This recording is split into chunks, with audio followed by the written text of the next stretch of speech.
Welcome everyone, welcome to JRS Mantra. Am Rajneesh. आज हम लोग कंप्रेशन मेंबर के डिज़ाइन के बारे में कुछ स्टडी करने जा रहे हैं। देखो, अगर हम लोग बात करते हैं कंप्रेशन मेंबर, ठीक है, ध्यान से चीज़ों को समझते जाना।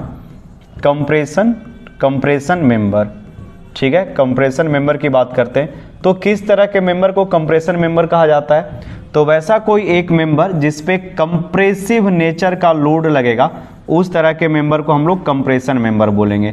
तो यहाँ पे मेंबर है और इस पे कैसा लोड लग रहा है? कंप्रेसिव लोड लग रहा है। तो ये कैसा मेंबर हो गया? कंप्रेशन मेंबर हो गया। देखो, जब हम लोग कंप्रेशन मेंबर की बात करते हैं और हम लोग ये सोचते हैं कि ये मेंबर जिसका कोई डायमेंशन फिक्स है, मान लो इसका डायमेंशन है वो 10 सेंटीमीटर है और इधर ये 5 सेंटीमीटर है। अगर 10 सेंटीमीटर और 5 सेंटीमीटर का एक कॉलम है और हम आपसे पूछे कि इस मेंबर का लोड कैरिंग कैपेसिटी, यानी ये मेंबर जो है वो कंक्रीट, लोहे या वुड का किसी भी मटेरियल का बना हुआ है, इसका लोड को रोकने का या लोड सहने का क्षमता कितना होगा? तो इसके लिए हम लोगों के पास एक फॉर्मूला था यूलर्स का। यूलर्स फॉर्मूला याद करना। यूलर्स फॉर्मूला आप लोग बचपन में पढ़े होंगे, यानी 4th सेमेस्टर में या 3rd सेमेस्टर में कहीं आप लोगों ने पढ़ा होगा, मैकेनिक्स ऑफ मटेरियल में यूलर्स फॉर्मूला। यूलर्स जो है वो एक कंप्रेशन मेंबर के लिए क्रिटिकल लोड का ये फॉर्मूला प्रोवाइड किए थे। यहाँ पे PCR, ये क्या होता था बाबू? क्रिटिकल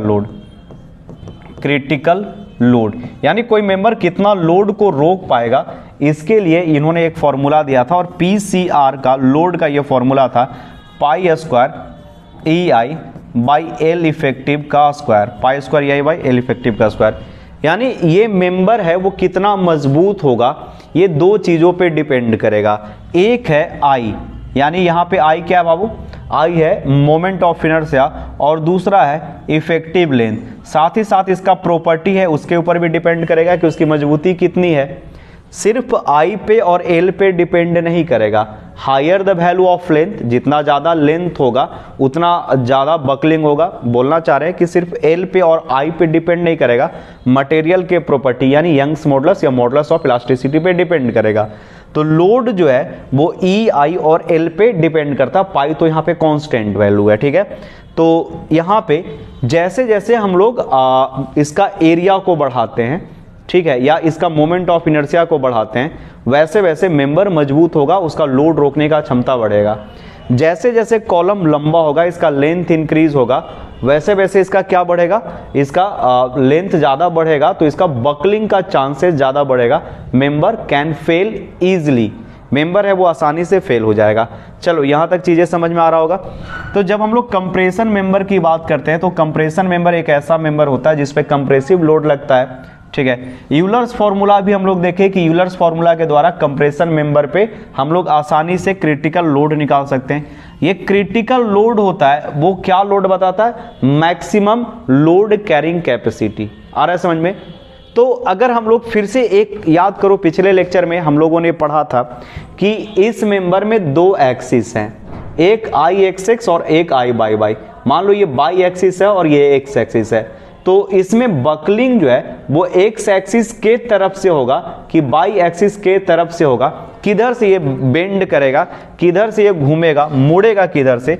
मान लो यहाँ पे ध्यान से समझना हम क्या बोल रहे हैं कि मेंबर है वो कुछ ऐसा मेंबर है, कुछ इस तरह का एक मेंबर है। अगर इस मेंबर पे हम लोड लगाते हैं तो मान लो ये मेंबर इधर से कुछ ऐसे बकल कर जाता है, ठीक है। मेंबर है वो कुछ ऐसे बकल कर जाता है, इसमें इस तरह का बकलिंग हो जाता है, कुछ इस तरह से बकलिंग हो गया, ये बकल कर गया, इधर से बेंड कर गया। तो अगर इसको हम बोले बच्चा कि ये किस एक्सिस से बेंड हुआ है, तो ये इधर से बेंड हुआ है, इस एक्सिस के अबाउट ये इधर रोटेट कर गया है। ये सिंबल को रिप्रेजेंट कर रहा है। इसका जो रोटेशन है वो किस एक्सिस के अबाउट हुआ है? मान लो इसको एक्स एक्सिस बोलते हैं, तो ये एक्स एक्सिस के अबाउट बेंड कर गया। आगे इतना बात समझ में?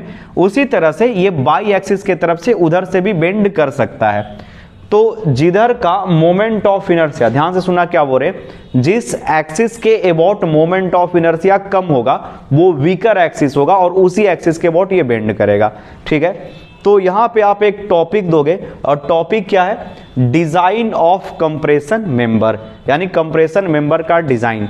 ठीक है, देखना यानी यहां पे हम लोग डिजाइन कहने का मतलब है कि ये जो क्रिटिकल लोड है या डिजाइन लोड है वो हम लोग निकालना चाह रहे हैं, यानी कितना मेंबर है, मेंबर जो है वो कितने लोड को रोक पाएगा, इसके बारे में हम लोग डिस्कशन करेंगे। एक कंप्रेशन मेंबर का कंप्रेशन में लोड को रोकने का क्षमता कितना है। देखना, A steel member which carry axial compression generally fail in buckling। वो जनरली किस में फेल होता है, तो बकलिंग में वो फेल होता है। ठीक है, जनरली फेल इन बकलिंग। बहुत अच्छे। उसके बाद आगे थोड़ा बढ़ते हैं तो column always tend to buckle about their weaker axis. जो कॉलम है वो हमेशा वीकर एक्सिस, कमजोर एक्सिस के अबाउट बकल करेगा, यानी उसमें बकलिंग जो होगा, बेंडिंग होगा, वो किस एक्सिस के अबाउट होगा, तो वीकर एक्सिस के अबाउट होगा। तो यहाँ पे देखो एक एक्सिस है, ये एक्स एक्सिस है, और यहाँ पे एक एक्सिस है वो बाई एक्सिस है। दो एक्सिस है, एक्स एक्सिस और बाई एक्सिस। आ रहा है इतना समझ में। तो जिस एक्सिस के अबाउट इसका मोमेंट ऑफ इनर्शिया लेस होगा, जैसे यहां से हम लोग निकाल सकते हैं आई एक्स भी निकाल सकते हैं और आई बाई भी निकाल सकते हैं। अगर इसका जो ये वैल्यू है ये डेप्थ है और इसका वैल्यू बी है, तो ये होगा 1/12 डी बी का पावर 3, और इसका वैल्यू होगा 1/12 बी डी का पावर 3, 1/12 बी डी क्यूब आपको मिलेगा। यानी एक्स एक्सिस और बाई एक्सिस के अबाउट आप आसानी से निकाल सकते हो मोमेंट ऑफ इनर्शिया। किसी भी तरह का सेक्शन है, आ रहा है समझ में। अगर आई सेक्शन, चैनल सेक्शन या टी सेक्शन है तो हम लोग स्टील टेबल से फिर मोमेंट ऑफ इनर्शिया निकालेंगे। कंफर्म हो गया ये बात कि आई एक्स एक्स और आई बाई निकालेंगे, और दोनों जो वैल्यू है वो बराबर नहीं होगा, किसी का कम होगा किसी का ज्यादा होगा। जिस एक्सिस के अबाउट मोमेंट ऑफ इनर्शिया कम होगा उसी एक्सिस के अबाउट ये फेल करेगा। वीकर एक्सिस को देखेंगे तो column always tend to buckle, वो बकलिंग करेगा, यानी बकलिंग का क्षमता होगा about the weaker axis. Weaker axis क्या होता है, पहले इसको आप लिख लो, पहले पॉज करके पूरा नोट करो पॉज करके। नेक्स्ट है, इसके बाद ध्यान से समझना, weak axis is the axis about which moment of inertia and, या लिख सकते हो और मोमेंट ऑफ इनर्शिया एंड, या यहां पे आप कर सकते हो और। ठीक है, यानी वीक एक्सिस वो एक्सिस होता है जिसके अबाउट मोमेंट ऑफ इनर्शिया, देखना क्या बोल रहे हैं, weak axis is the axis about which moment of inertia और radius of gyration is minimum, so that in Euler's column formula we use I minimum. ठीक है, तो यहां पे हम लोग सीख गए कि वीकर एक्सिस कौन सा एक्सिस होता है। ठीक है, यहां पे हम लोग क्या सीखे कि वीकर एक्सिस कौन सा एक्सिस होता है, तो जिस एक्सिस के अबाउट मोमेंट ऑफ इनर्शिया और रेडियस ऑफ जायरेशन मिनिमम होता है। ठीक है, तो in Euler's column formula we use I minimum. यानी चीज़ों को समझना ध्यान से। यहाँ पे जो यूलर्स का फॉर्मूला था जिसमें जो क्रिटिकल लोड है, जो डिज़ाइन लोड है, या जिस लोड के लिए मेंबर को बनाया गया है, या आप बोल सकते हो कि मेंबर का जो लोड कैरिंग कैपेसिटी है वो आई पे और एल पे डिपेंड करता है। यहाँ पे जो आई है मोमेंट ऑफ इनर्शिया है, वो आपको मैक्सिमम वाला रखना है कि मिनिमम वाला। मिनिमम वाला। क्यों मिनिमम वाला रखना है, क्योंकि वो वीकर होगा, जो कमजोर होगा उसी के अबाउट टूट जाएगा। तो यहां से in Euler's column formula we use I minimum. ठीक है, तो यहां से अब नेक्स्ट देखना, यूलर्स फॉर्मूला अगर हम लोग लगाते हैं तो क्रिटिकल लोड का ये फॉर्मूला था। अगर हम लोग क्रिटिकल लोड का फॉर्मूला देखें, क्रिटिकल लोड, अगर क्रिटिकल लोड का फॉर्मूला देखते हैं तो P C R critical load होता है pi square E I by L effective का स्क्वायर, ये होता है क्रिटिकल लोड का फॉर्मूला। चलो पहले आप इसको पॉज करके नोट कर लो, हो सकता है कि कुछ स्टूडेंट लिखा नहीं होगा, पहले आप पॉज करके जल्दी से नोट करो। तो चलो ठीक है, आगे बढ़े। तो यहां से यूलर क्रिटिकल स्ट्रेस था, लिख लिया होगा सब बढ़िया से। अब यहां से हम लोग, ये तो लोड को रिप्रेजेंट करा ना, अब हम लोग स्ट्रेस पे बात करते हैं। तो यूलर्स कॉलम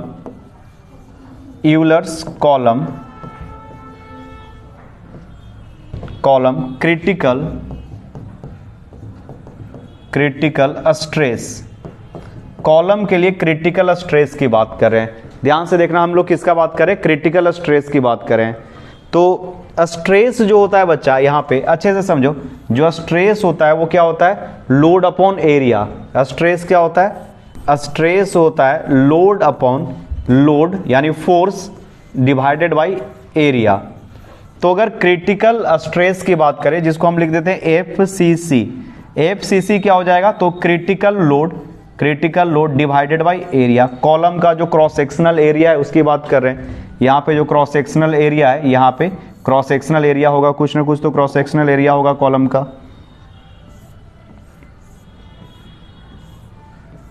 तो ये बोल रहे हैं cross sectional area A, PCR by A, ये हो गया क्रिटिकल स्ट्रेस।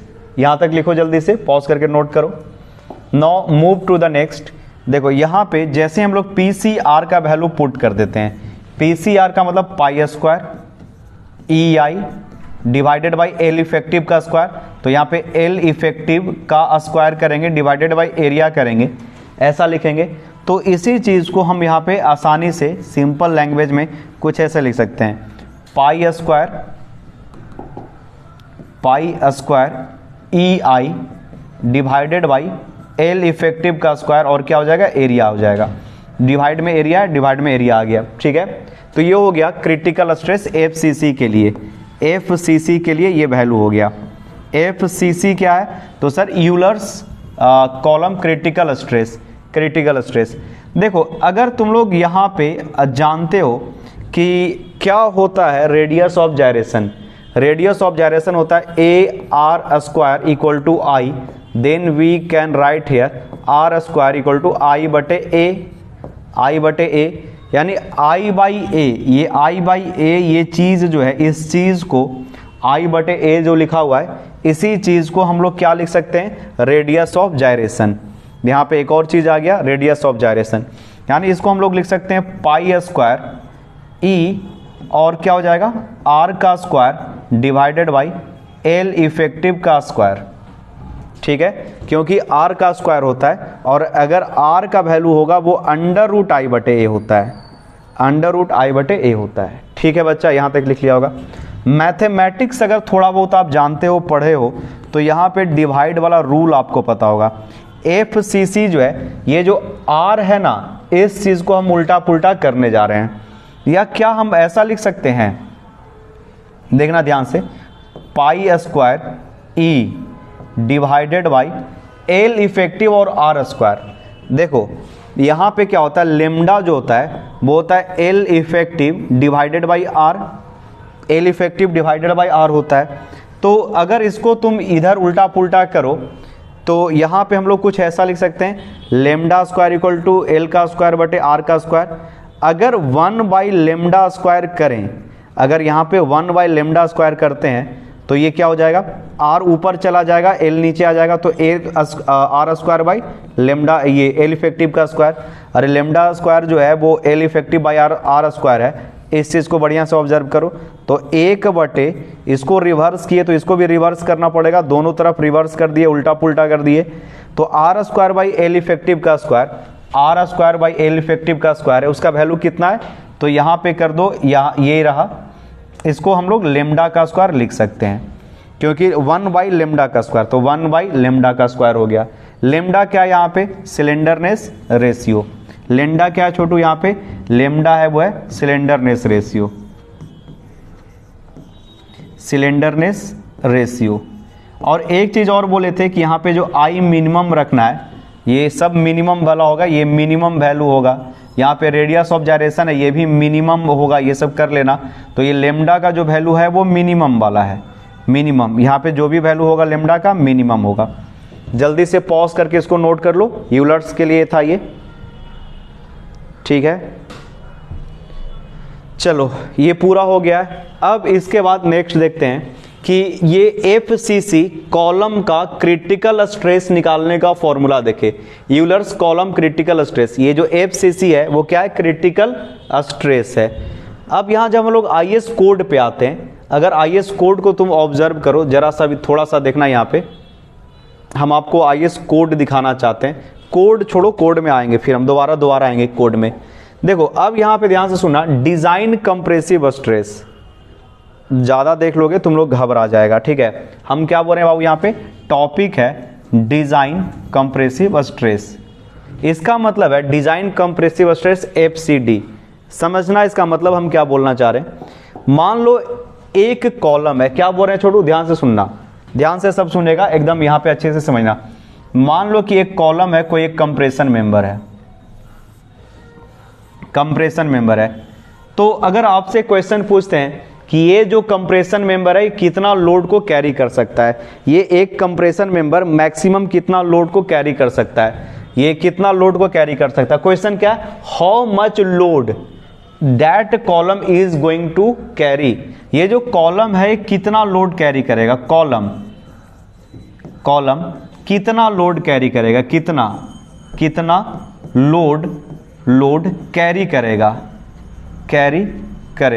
कितना लोड कैरी करेगा। ये क्वेश्चन हम पूछ रहे हैं, कितना लोड कैरी करेगा, ये क्वेश्चन है। यानी ये कॉलम है, इसके पास कितना क्षमता है, कैपेसिटी कितना है। हम क्या बोल रहे हैं, load carrying capacity, load carrying capacity. किसका बात कर रहे हैं बाबू, लोड कैरिंग कैपेसिटी की बात कर रहे हैं। यानी ये कितना लोड को रोक पाएगा, ठीक है, ये कितना लोड को, ये जो डायमेंशन यहां पे है, ये डायमेंशन है, ये डायमेंशन जो दिया हुआ है लंबाई चौड़ाई, ये कितना लोड को कैरी कर पाएगा, ठीक है। और इसी को बोला जाता है डिजाइन स्ट्रेस। यानी मेंबर जो है वो कितना लोड को रजिस्ट कर पाएगा, उसका कैपेसिटी कितना है। देखना, it is the maximum stress, ठीक है। डिजाइन कंप्रेसिव स्ट्रेस क्या है, maximum stress that A compression member can resist. एक मेंबर के पास क्षमता कितना है रजिस्टेंस का, वो कितने लोड को रोक पाएगा। अरे समझा, लोड लगाओगे, एरिया से डिवाइड करोगे, स्ट्रेस आएगा बच्चा, तो बोलोगे हाँ सर स्ट्रेस आएगा। तो कितने दूर तक वो लोड को रोक पाएगा, उसमें कितना स्ट्रेस आप जनरेट करवा पाओगे, ये FCD बताएगा। और FCD का फॉर्मूला जो है वो IS कोड लिख दिया है। यानी ये क्या रिप्रेजेंट करता है, it represent maximum capacity of compression member. जो कंप्रेशन मेंबर है उसका कैपेसिटी कितना है। अरे किस चीज का कैपेसिटी, लोड को रोकने का कैपेसिटी। अरे हिंदी में जो लिखेगा वो हिंदी में लिख लो कि मेंबर जो है वो लोड कितना रोक पाएगा, यानी मेंबर का फोर्स रोकने का कैपेसिटी है। और स्ट्रेस के टर्म में हम देखेंगे, जैसे ही लोड लगाओगे स्ट्रेस आएगा, तो यही स्ट्रेस की बात किया जा रहा है। यानी आपसे पूछ रहा है कि मेंबर का क्षमता कितना है, कितना वो लोड को रोक पाएगा। और ये इंपॉर्टेंट चीज नहीं है सिविल इंजीनियर के लिए कि आप एक ब्रिज में कॉलम बना रहे हो, ध्यान से सुनना, आप एक ब्रिज में कॉलम बना रहे हो, आप एक घर में कॉलम बना रहे हो, या कोई और अदर स्ट्रक्चर में कॉलम बना रहे हो, तो क्या आपको पता नहीं होना चाहिए कि जो आप कॉलम बनाने जा रहे हो वो एक्चुअली में कितना फोर्स को रोक पाएगा। आप बोलोगे सर कि कॉलम का डायमीटर जितना बड़ा होगा उतना ज्यादा फोर्स को रोकेगा, लेकिन हम पूछेंगे कितना फोर्स को रोकेगा। अरे क्वेश्चन समझ रहा है, हम बोलेंगे देखो पतला कॉलम है तो वो कम लोड को रोकेगा, मोटा कॉलम है तो ज्यादा लोड को रोकेगा, लेकिन कितना वो लोड को सह सकता है, उसको सहने का क्षमता कितना है, उस पर लोड लगाते जाओगे तो उसके अंदर जो स्ट्रेस जनरेट होगा वो कितने दूर तक उस लोड को रोक पाएगा, कितना तक स्ट्रेस जनरेट हो पाएगा। समझ, अरे लोड पता चल गया तो एरिया से डिवाइड करेगा, स्ट्रेस आ ही जाएगा। लोड पता चल गया तो एरिया से डिवाइड कर दोगे, स्ट्रेस आ ही जाएगा। रे ठीक है ये चीज। तो हम यहां पे ये बताना चाह रहे हैं कि एक कॉलम अगर मोटा है तो वो ज्यादा मजबूत होगा, कितना मजबूत होगा, कैसे पता चलेगा, तो डिजाइन कंप्रेसिव स्ट्रेस से पता चलेगा। ठीक है बच्चा, तो इसी चीज को बोल रहे हैं कि एज पर IS 800, पहले इसको लिख लो, पहले आप पहले पॉज करके नोट करो, तो पहले पॉज करके ऊपर वाला नोट करो, फिर नीचे का जो है कॉन्सेप्ट हम बता रहे हैं। ठीक है, तो ये जो IS कोड है as per IS 800 2007, page number 40 के अराउंड, जब पेज नंबर 40 के आसपास आओगे IS जो कोड है 800 में, वैसे बोलोगे तो हम दिखा देते हैं। कोड यहाँ पे है बना हुआ, इसलिए बोले थे पहले कोड हम निकाल लेते हैं। देखो अब यहाँ पे ये कोड है कोड में पेज नंबर 40 के अराउंड आओगे ना, थोड़ा सा इसको हम ब्राइटनेस ये कर देते हैं, ठीक कर देते हैं, ठीक कर दिया। यहाँ पे अब चीज़ें तुमको समझ में भी आएगा। तो यहाँ पे एक फॉर्मूला लिखा हुआ है, इसी फॉर्मूला पे हम लोग थोड़ा डिस्कशन करने जा रहे हैं। यानी ये जो फॉर्मूला है ना बच्चा, ये कोड में दिया हुआ है, यानी हम लोग कोड के अनुसार बातें कर रहे हैं, ठीक है। कोड में जो चीज़ दिया हुआ है उसी को पढ़ेंगे, समझने की कोशिश करेंगे। FCD यहाँ पे लिखा हुआ है, पेज नंबर चले जाना 40 में, पेज नंबर 40 है, पेज नंबर 40 में आपको ये सब चीज़ दिख जाएगा, मिल जाएगा, ठीक है। पेज नंबर 34 है, 40 नहीं, पेज नंबर 34। पेज नंबर 34 में जाओगे तो यहाँ पे डिज़ाइन स्ट्रेस का पूरा फॉर्मूला लिखा हुआ है, ठीक है। लेमडा क्या होता है, फाई क्या होता है, ये सब मेंशन किया गया है। लेकिन हम इसको क्या करेंगे, आसान भाषा में समझा देंगे कि चीज़ें क्या होता है, लेकिन आपको याद रखना पड़ेगा, ठीक है। इसके ये प्रैक्टिकल जो है ना, ये चीज़ें जो है वो प्रैक्टिकल मतलब चीज़ों पे बेस्ड है, लेबोरेटरी से इसको निकाला गया है। ये बोल सकते हो कि IS कोड के द्वारा दिया गया फॉर्मूला है, तो कहीं ना कहीं इस पे प्रैक्टिकल रिसर्च हुआ होगा, तभी ये फॉर्मूला दिया गया है, ठीक है। चलो आगे आ जाते हैं, हटाते हैं इस टॉपिक को, हम लोग आ जाते हैं अपने पॉइंट पे। पेज नंबर 34 पढ़ लोगे, और इसके बाद भी और कुछ स्टडी करना है, वहाँ पे भी हम लोग देखेंगे, बात करेंगे उस पर भी, ठीक है। फिलहाल तो इसको देख लें, ठीक है बाबू, इसको हटा देते हैं। तो IS कोड पेज नंबर कहाँ पे लिख लेना, यहाँ पे पेज 34, पेज नंबर कहाँ पे मिलेगा, तो पेज नंबर 34 में दिया हुआ है। तो पेज नंबर 34 में लिखा हुआ है कि जो डिजाइन स्ट्रेस, याद रखना ये क्या बता रहा है, डिजाइन स्ट्रेस होगा वो F by gamma not divided by 5 plus bracket में 5 स्क्वायर माइनस लेमडा का स्क्वायर और उसका पावर 0.5। अच्छा 0.5 पावर यानी वो रूट में बता रहा है कि ये जो पूरा का पूरा टर्म है वो अंडर रूट में है, ठीक है बाबू। तो ये फॉर्मूला जैसे ही आपने यूज किया तो आपको क्या मिल जाएगा, आपको मिल जाएगा design stress of compression member. यहाँ पे फॉर स्टील मेंबर Fy का वैल्यू है वो 250 न्यूटन पर mm स्क्वायर होगा, 250 न्यूटन पर mm स्क्वायर होने जा रहा है। और गामा m नॉट का वैल्यू है वो 1.1 होगा, यील्डिंग में फेल होने जा रहा है तो 1.1 होगा। सर ये फाई क्या होता है और यहाँ पे लेमडा क्या है, इसका भी बता दीजिए। अगर आपको फाई लेमडा पता चल गया तो गामा यहाँ पे बाई का वैल्यू पुट किया, ये वैल्यू पुट कर दिया, सारा वैल्यू पुट करके क्या FCD का वैल्यू नहीं निकाल पाओगे, तो बिल्कुल निकल जाएगा सर, ये कोई बड़ा चीज नहीं है। तो जैसे ही हम लोग यहाँ पे सारा वैल्यू पुट कर देंगे, we will have this value of design stress, हम लोग के पास डिजाइन स्ट्रेस का वैल्यू होगा। अब यहाँ पे बात करते हैं सर फाई का वैल्यू क्या होता है। तो देखो पहले ये तो सीखो कि यहाँ पे लेमडा क्या होता है। तो ये लेमडा जो है वो ये फॉर्मूला में यूज हुआ है, ये सिलेंडरनेस रेशियो जो है वो आपको एक फॉर्मूला से निकालना पड़ेगा। FCD निकालना है तो FCD में जो लेमडा आ रहा है ये सिलेंडरनेस रेशियो इफेक्टिव बोल सकते हो, non dimensional effective slenderness ratio कहलाता है। लेमडा को क्या बोलते हैं, non dimensional effective slenderness ratio होता है। लेमडा का जो वैल्यू है छोटू, इसको लिखो पहले, लेमडा का जो वैल्यू है वो Fy बाई FCC के बराबर होगा। सर Fy तो समझ में आ गया कि Fy का वैल्यू है वो 250 होगा, Fy का value yield stress of steel. और FCC क्या होता है, तो FCC है यूलर्स बकलिंग फॉर्मूला या यूलर्स बकलिंग स्ट्रेस।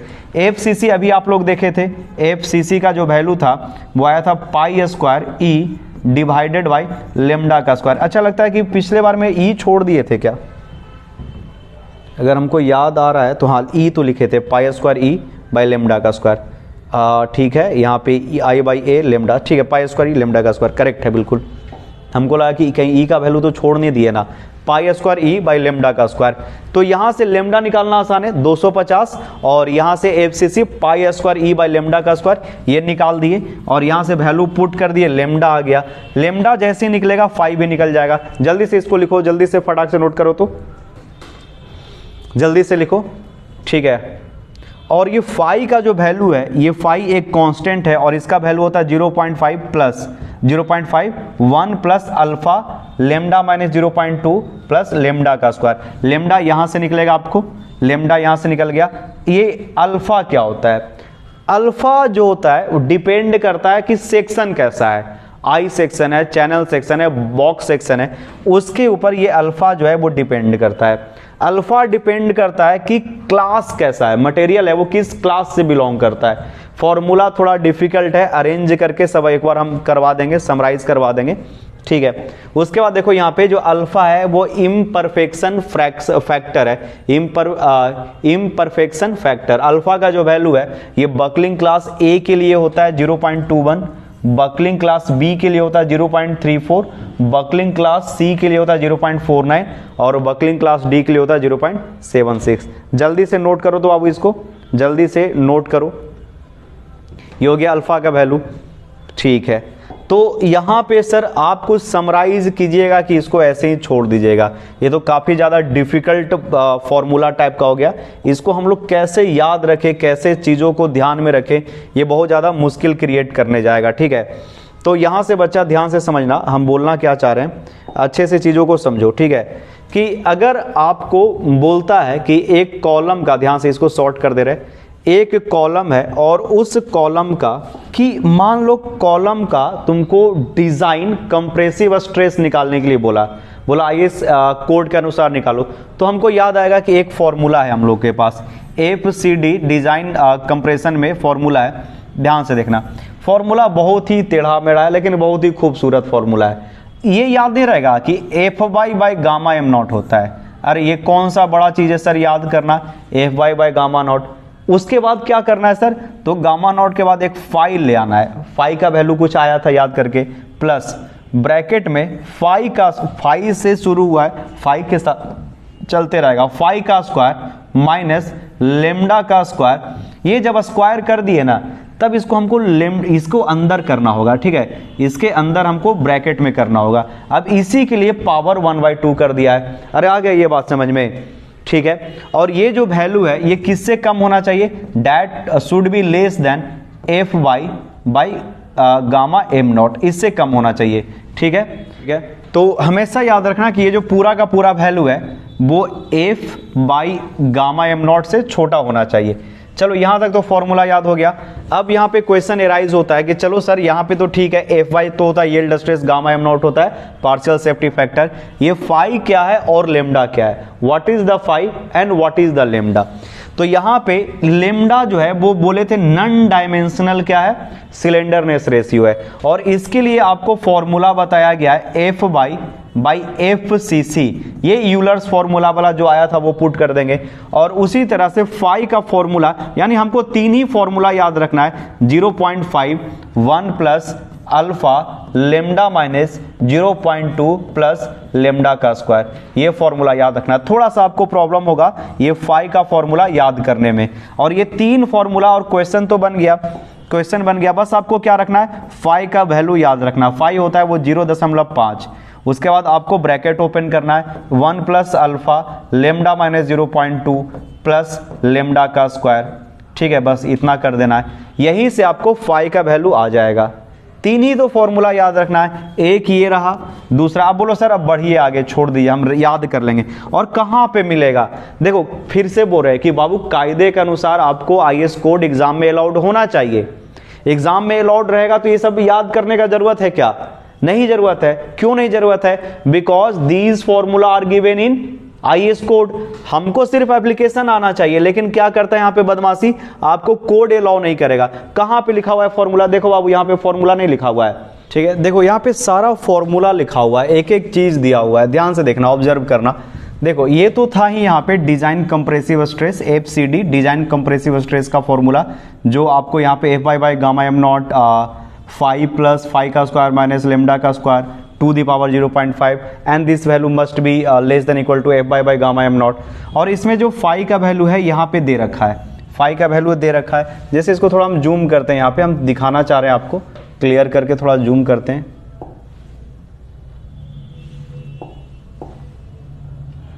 देखो आप इस चीज को यहाँ पे ऑब्जर्व करोगे तो आपको पता चलेगा कि फॉर्मूला IAS कोड में दिया हुआ रहता है, लेकिन प्रॉब्लम क्या है कि वो IAS कोड को अलाउ नहीं करते हैं। That's why we have to remember this formula. इसलिए हम लोग को ये फॉर्मूला जो है वो आपको याद रखना पड़ेगा, या हम लोग को याद रखना पड़ेगा। लेमडा भी एक non dimensional effective slenderness ratio है, ये सारा फॉर्मूला याद रखना पड़ेगा, तभी आप कुछ बढ़िया से क्वेश्चन को सॉल्व कर पाओगे। लेकिन क्या क्वेश्चन एराइज होता है, यहाँ पे एक चीज और है, अल्फा दिया हुआ है, ठीक है, लेमडा के जगह पे ये अल्फा दिया हुआ है, जिसको बोले थे इम्परफेक्शन फैक्टर, ठीक है। जैसे यहाँ पे आपको हम दिखाए थे, इसको थोड़ा इरेज करने दो। यहाँ पे आ जाओ, देखो यही था ना इम्परफेक्शन फ्रैक्शन, ये यहाँ पे इम्परफेक्शन फैक्टर अल्फा।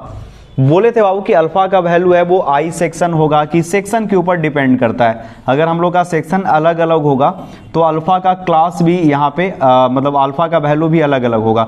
अल्फा का वैल्यू डिपेंड करता है टाइप ऑफ सेक्शन। कहने का मतलब है कि ये बकलिंग का क्लास कौन सा है। अगर आपसे कोई पूछता है ऑब्जेक्टिव में कि कितने क्लास होते हैं बकलिंग के, तो 4 क्लास होते हैं। देखो यही सब चीज़ ना, छोटा छोटा चीज़ बहुत जगह पे स्किप कर दिया जाएगा, बताया ही नहीं जाएगा कि आई सेक्शन का अलग क्लास होता है, हॉलो सेक्शन का अलग क्लास होता है, एंगल चैनल टी सेक्शन का अलग क्लास होता है। वी हैव 4 क्लास, 4 क्लास होता है, ए बी सी और डी, और ये चारों क्लास का अलग अलग वैल्यू होता है, ठीक है। और आपको देखना पड़ेगा, या ये जो क्लास है आपको डिसाइड करना पड़ेगा। इतना देखो लोड मत लो, हम ये नहीं बोल रहे हैं कि इसको याद रखना है या इसको बहुत डिटेल से समझना है। क्या आपको ये याद रहेगा कि इम्परफेक्शन फैक्टर जो होता है, जिसको हम अल्फा से डिनोट करते हैं, उसका 4 क्लास होता है, ठीक है। बकलिंग का जो क्लास होता है उसकी संख्या 4 होती है, 1 2 3 4, यानी ए बी सी डी। और ये क्लास है वो डिपेंड करता है कि साइज कैसा है, शेप कैसा है, यानी ये शेप के ऊपर डिपेंड करता है। ध्यान से देखो, आई सेक्शन में आपको बताए थे कि हाइट होता है, थिकनेस होता है, तो यहाँ पे डिटेल में बोल सकते हो कि चीज़ें जो है वो डेटा है वो गिवन है, जिससे आप क्लास आइडेंटिफाई कर पाओगे कि वो ए से है, बी से है कि सी से है, ठीक है। उसी तरह से ये चीज यहाँ पे बिल्ट अप सेक्शन है, हॉलो सेक्शन है, डिफरेंट सेक्शन है, लेकिन आपको याद नहीं रखना है, ठीक है। कोड रहता है तो हम लोग क्या करते हैं, कोड से देख कर बताते हैं। अब वो गधा जब हमको कोड नहीं दिया है तो हम लोग क्या करेंगे, निंजा टेक्निक अप्लाई करेंगे। देखो जैसा उन लोग ट्रीट करेगा वैसा ही हम लोग यहाँ पे जुगाड़ लगाएंगे। आ रहा है बात समझ में? तो कोई कभी लोड नहीं लेगा कि सर इसको याद नहीं रखना है। होना चाहिए था कायदे से, कोड अलाउ होना चाहिए था। जब कोड अलाउ रहेगा तब हम लोग इसको देखकर न्यूमेरिकल बना पाते। लेकिन अगर मान लो कि वहां पे एग्जाम में कोड अलाउ नहीं करता है तो हम लोग कैसे बता पाएंगे कि क्लास क्या होगा। और ये जो अल्फा का वैल्यू है, बकलिंग क्लास है, किसके ऊपर डिपेंड करता है बाबू? तो डिपेंड करता है सेक्शन के ऊपर, एंगल सेक्शन है कि हॉलो सेक्शन है कि यहाँ पे आई सेक्शन है। जैसे जैसे सेक्शन बदलेगा आई का क्या जैसे जैसे सेक्शन बदलेगा वैसे वैसे अल्फा का वैल्यू बदलेगा। अरे ये चीज समझ गया? अल्फा का 4 क्लास होता है, A B C D. Alpha का वैल्यू कहाँ पे यूज करते हैं सर? तो अल्फा का यूज किया जाता है फाई निकालने में। फाई एक फैक्टर है जो आपको यूज कराएगा। कहां पे आप यूज करोगे इसको? तो सर कंप्रेसिव स्ट्रेस निकालने के लिए। तो ये जो फाई का वैल्यू है 0.5 1 प्लस अल्फा, ये जो अल्फा है ना, यही चीज को हम लोग फाइंड आउट करना चाह रहे हैं, जो इम्परफेक्शन फ्रैक्शन है। ये 2 चीजों पे डिपेंड करता है। पहला मतलब होता तो ये बकलिंग क्लास के ऊपर डिपेंड करता है, लेकिन बकलिंग क्लास किस पे डिपेंड करता है? पहला डिपेंड करता है ये शेप पे। शेप को बदल दोगे तो अल्फा का वैल्यू बदल जाएगा। शेप के ऊपर डिपेंड करता है। अगर वहीं पे शेप के जगह पे साइज बदल दोगे तो भी आपको क्या मिलेगा? अल्फा का वैल्यू मिलेगा अलग। ये शेप बदलने से और साइज बदलने से बकलिंग का क्लास यानी बकल होने का, बेंड होने का कैपेबिलिटी चेंज हो जाता है। अरे हाँ कि ना? तो हम लोग यहाँ पे 3 फॉर्मूला देखें और ये 3 फॉर्मूला पे हम लोग का पूरा न्यूमेरिकल है वो बेस्ड है, न्यूमेरिकल है वो है। यहाँ पे कौन 3 सा फॉर्मूला है? तीनों फॉर्मूला एक बार लिख दीजिए तो सर बढ़िया से, ताकि हम लोग अच्छे से उसको याद कर ले और पूरा हम लोग का काम अच्छे से हो जाए। तो यहाँ पे इरेज करके हम लिख देते हैं। ये 3 फॉर्मूला आप हमेशा याद रखोगे कंप्रेशन के लिए। लिख लो कहीं पे और दीवार पे चिपका लेना। क्या बोल रहे हैं छोटू? लिख लो अच्छे से और दीवार पे इसको चिपका लेना ताकि हमेशा याद रहे। डिजाइन कंप्रेसिव स्ट्रेस का फॉर्मूला है। बस ये फॉर्मूला याद रहेगा, न्यूमेरिकल बन जाएगा। अरे पता है कि इससे 6 नंबर आने जा रहा है तो काहे नहीं मेहनत करें। FCD डिजाइन कंप्रेसिव स्ट्रेस निकालने का फॉर्मूला है, वो ऑलरेडी यहाँ पे लिखा हुआ है FCD का वैल्यू, ठीक है। ये जो फॉर्मूला इसको यहाँ पे लिख देते हैं। फॉर्मूला क्या था? सब याद रखेगा, सब एक बार बोलेगा। क्या होता है?